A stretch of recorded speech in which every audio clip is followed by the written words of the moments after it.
What's good? Welcome back to another edition of Dat Talk Podcast. I go by the name of Bacon. I got my co-host with me.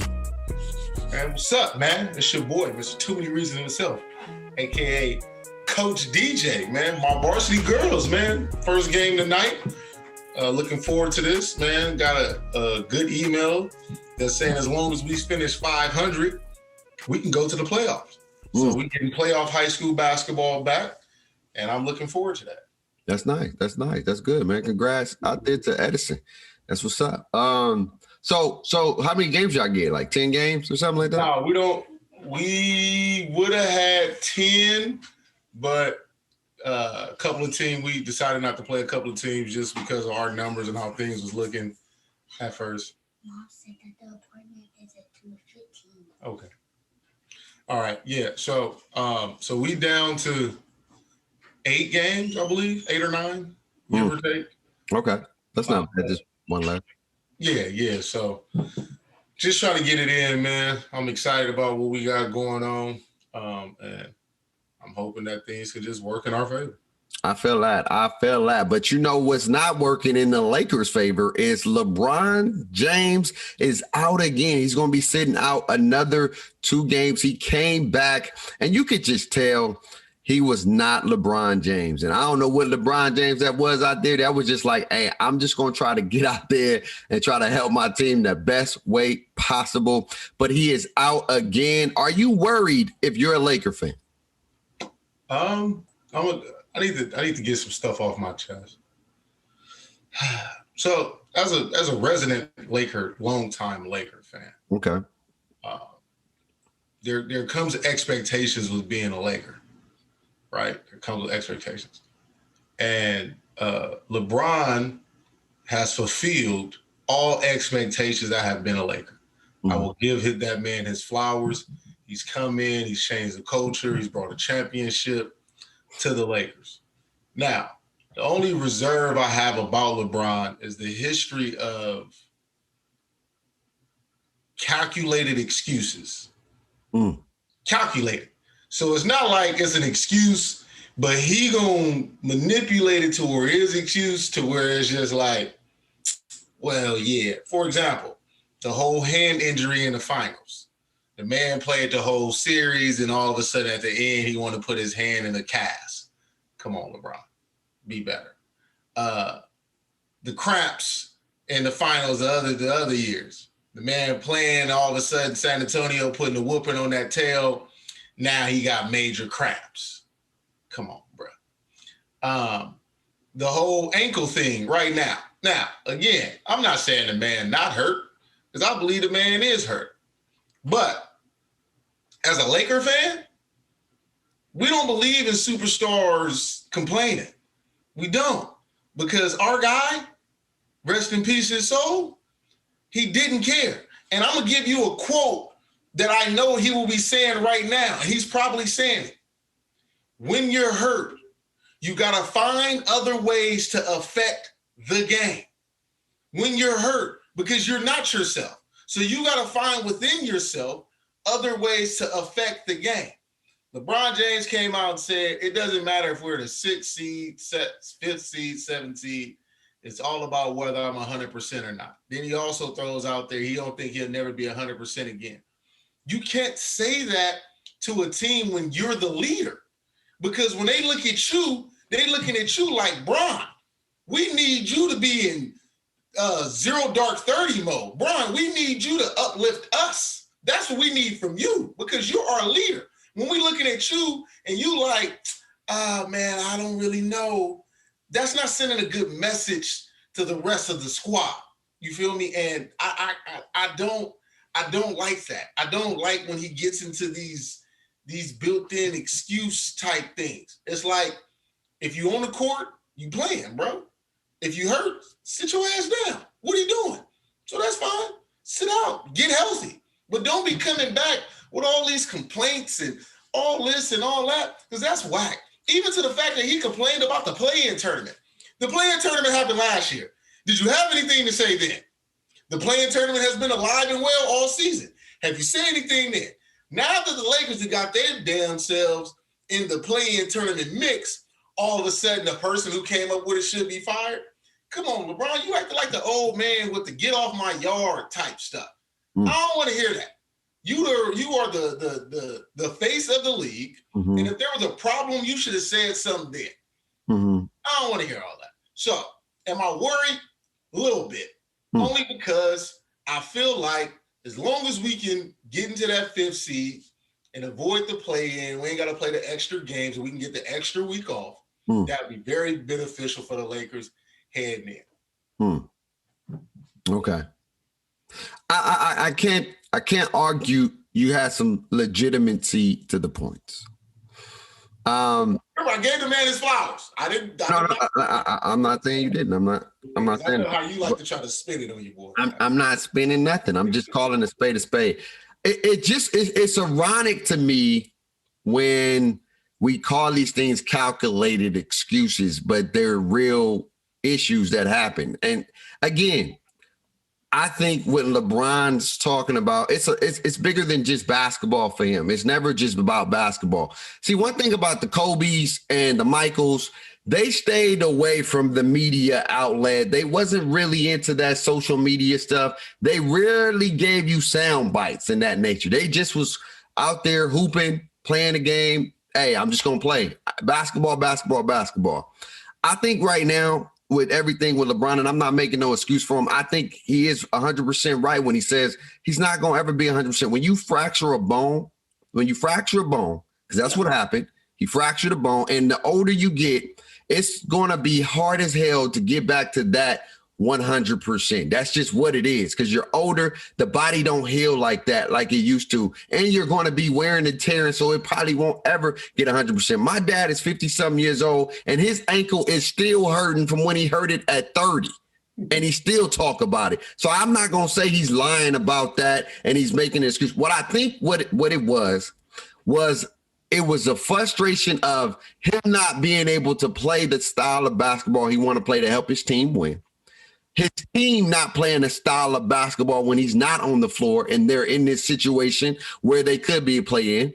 The comment that came about with the Twitter situation by not doing his homework and that kind of drama that brought into it, it's a whole tangible of things. And what I saw when he was in that press conference was he was releasing his frustration. It happens. He's a human being, man. It comes with a lot of pressure when you have all these expectations. But again, when Kawhi comes out and be like, yo, I've been playing on a hurt leg all game or all year.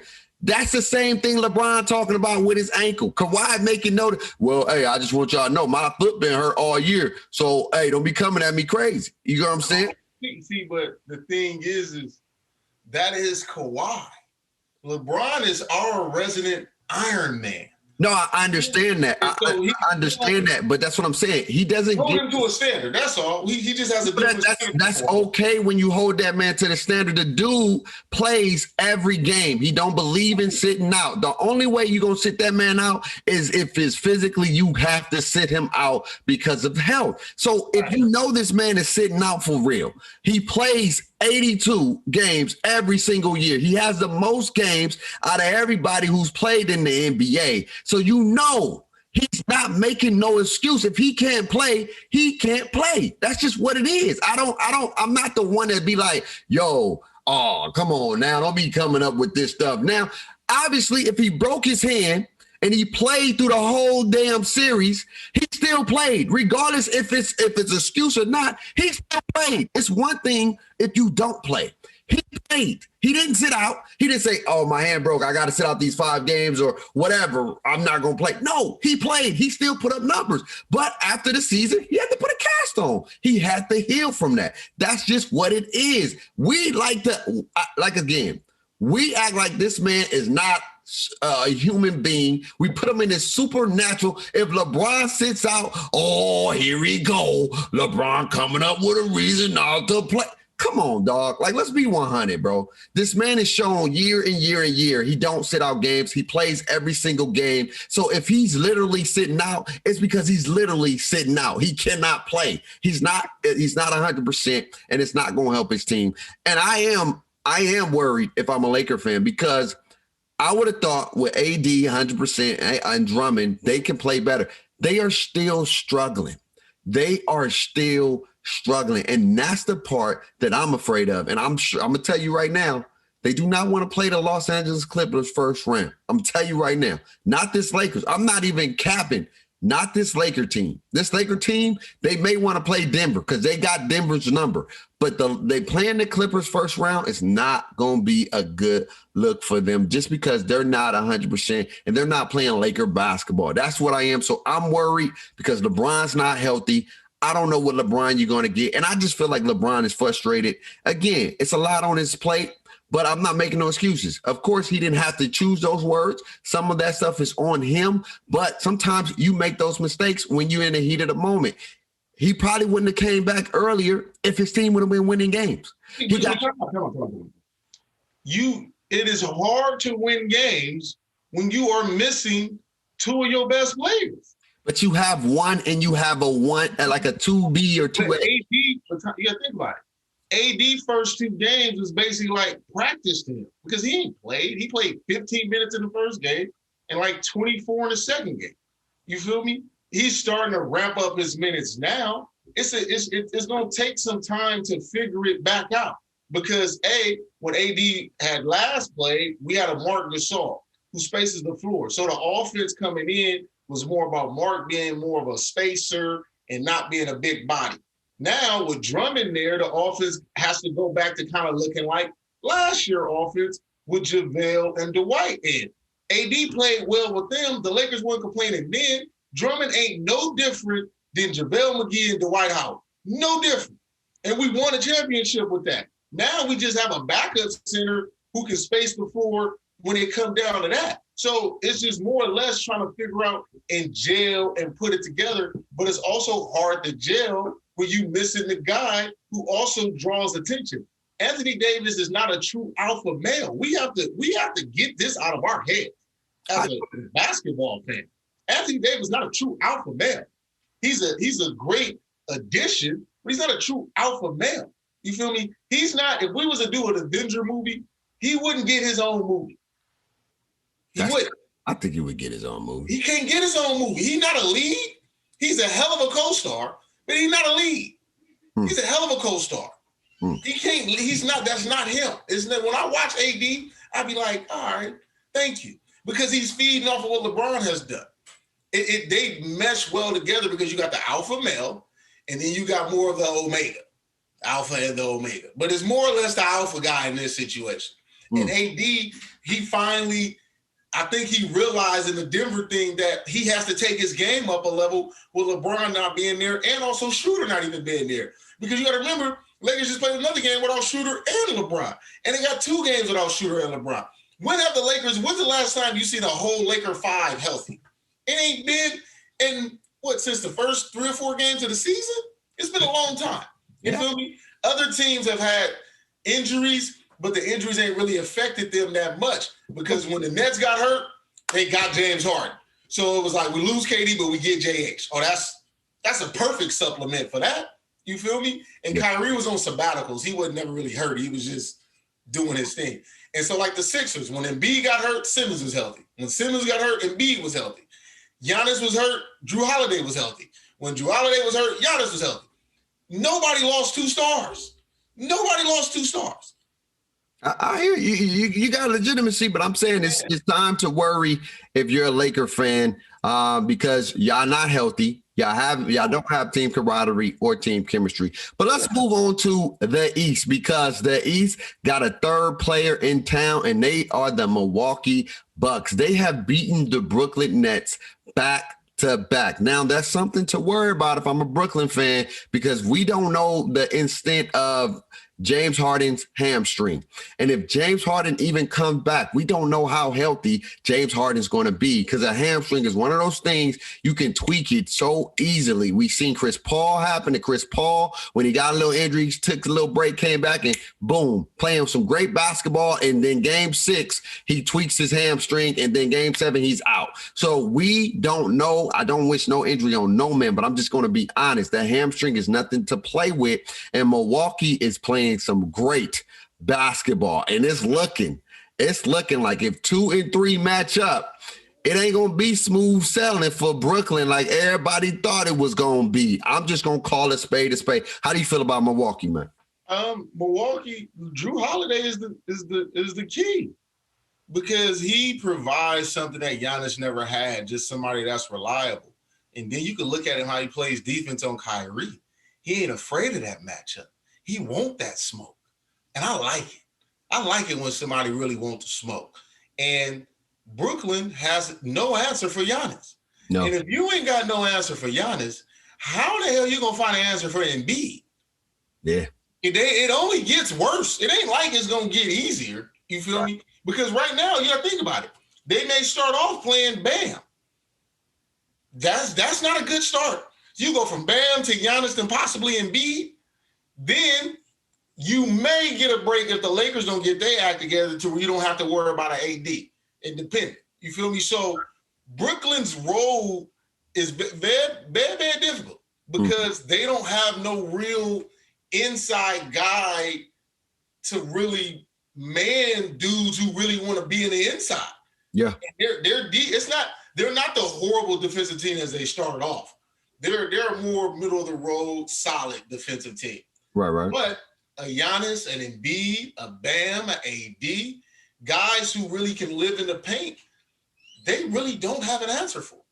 No, that's fine. This is where it's going to be interesting, especially trying to figure out what you said. You said it beautifully. Even if James comes back, we know the style of play that he plays is a lot about his explosiveness. His first step is all explosiveness. That's where he makes his money. So if that hamstring is anything, it's going to decrease his explosiveness. That means he's going to play way more on the perimeter, which makes him easier to guard. I'm not saying that it's going to be easy, that you can go guard him, but he's going to be way more perimeter orientated because he ain't got that first, he can't really give you that push depending on how good that hammy may be when he comes back. So the Nets, kind of like the Lakers, the injury concern, the health is for real because everybody around the Lakers and the Nets relatively healthy. Yeah, that is very, very true. I just saw that they can really match up well with Brooklyn, man. Brooklyn don't really match up well inside with them. They can match up with the 3-pointers in the perimeter aspect. But like I was telling my boy Jay, I said, you want Durant to be a jump shooter. We live with Durant shooting contested threes because they're not gonna fall every time. He gotta have a straight Steph Curry performance, and he just got to be in that zone where it doesn't matter where he's shooting, everything's going in. But they're gonna have tough buckets. It's not gonna be easy and slim picking if they end up matching up with Milwaukee. I'm just calling a spade to spade. Like, I saw that they can give them some trouble, especially in that inside. They don't have nobody to stick Giannis. Losing Aldridge was a big damper. That was a big key because he was another big body who can play post.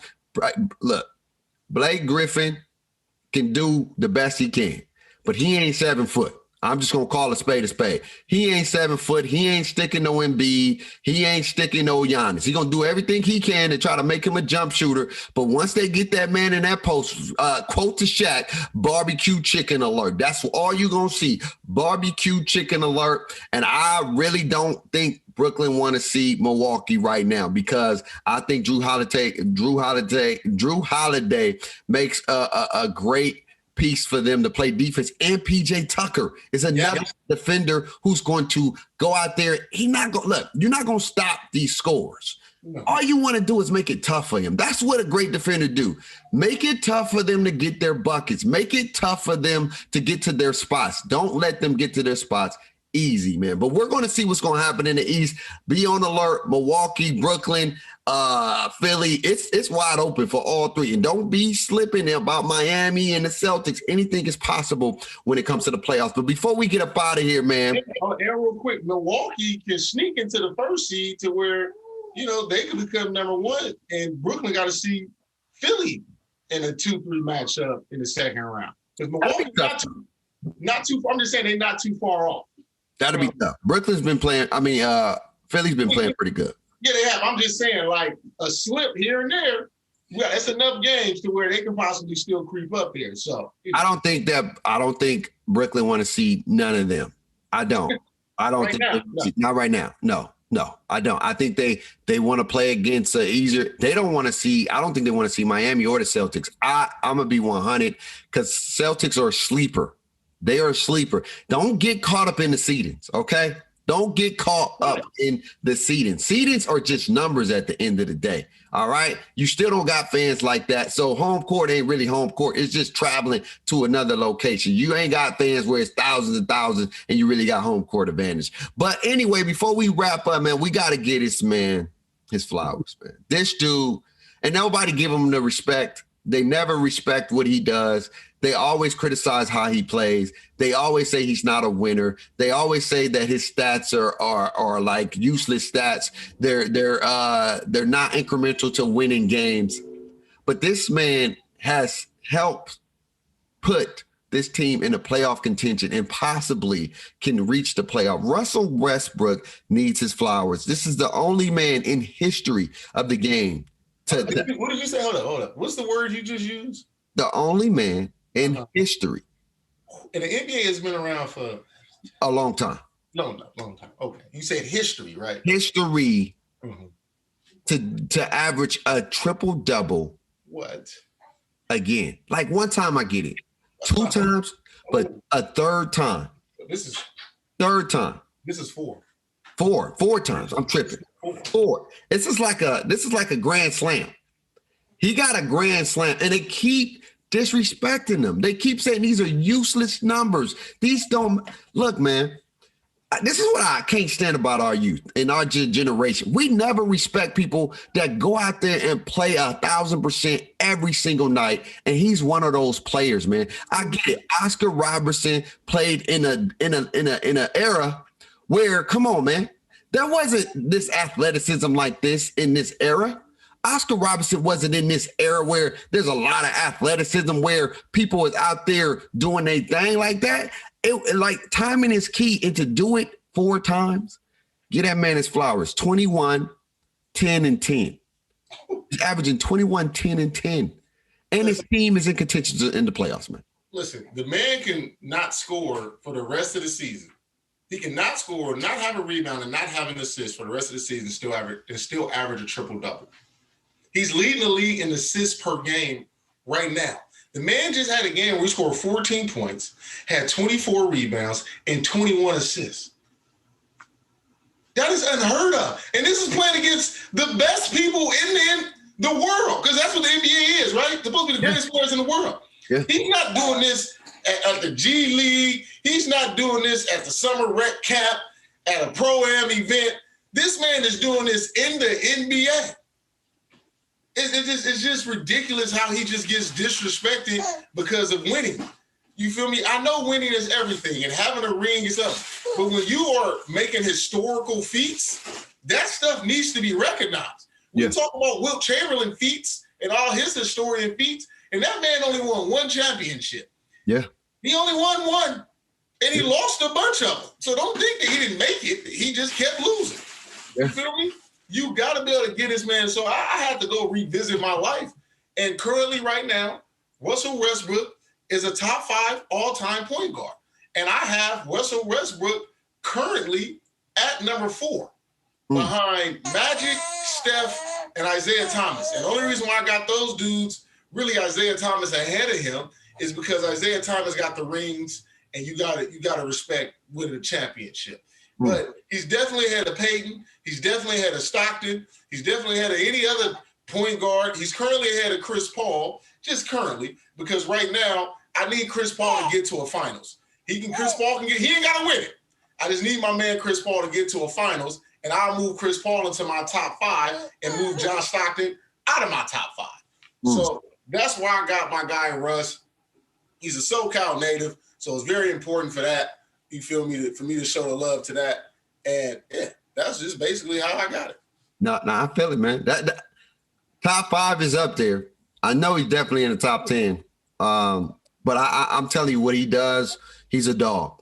He's a dog, and he finds ways to impact the game, regardless if they want to respect it or not. They come up with so many reasons. They're like, man, they just let him get those. I mean, whatever. Who fault is that? He get 21 rebounds, bro. That's what I'm saying. Like, who really gonna think like let Russ get 21 rebounds? We want him to get, like, come on, bro. Like, let's be 1,000%, bro. Like, at the end of the day, you gotta respect his work. And I respect what Russ does. And I love that man. I appreciate what he does and what he brings to the game. Every night, man, he's gonna go 1,000%.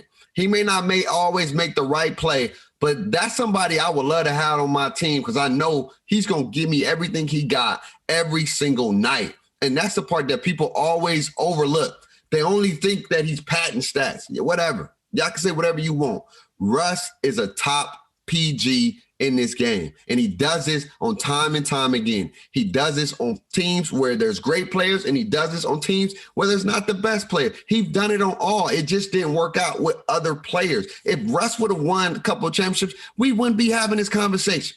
But it's only because of the splits he had with James Harden, with Kevin Durant, that they put him as this guy where you can't win with him. Also PG, you put him in this category, you can't win with Russ. Come on, bro. This man, look, Bradley Beal loves him. Bradley Beal could have been like, we don't want Russ. Bradley Beal loved Russell Westbrook. Bradley Beal could have got up out of town. He said, nah, I'm rocking with Russ. It's me and Russ. We got this. So it's not Russ. It's not Russ. Maybe it's on them. That's all I got for you, man. What you want to say before we get up out of here, man? Oh, man, just looking forward to all this stuff coming up, man. Basketball is getting hot and heavy. Football, the draft just wrapped up, so tap in with us, man. We're going to be talking draft and, all the stuff in the future for the NFL. So, just stay tuned in. Also, man, we officially now on Apple Podcast. So we have another new streaming service for everyone to listen to Dat Talk. So big facts. Big facts, man. Big facts. So that, like I said, we moving up. We're going to continue to grow. We're going to continue to get better. We're going to continue to enhance the show. We appreciate y'all. We love y'all. Y'all day ones. Y'all talk that talk nation.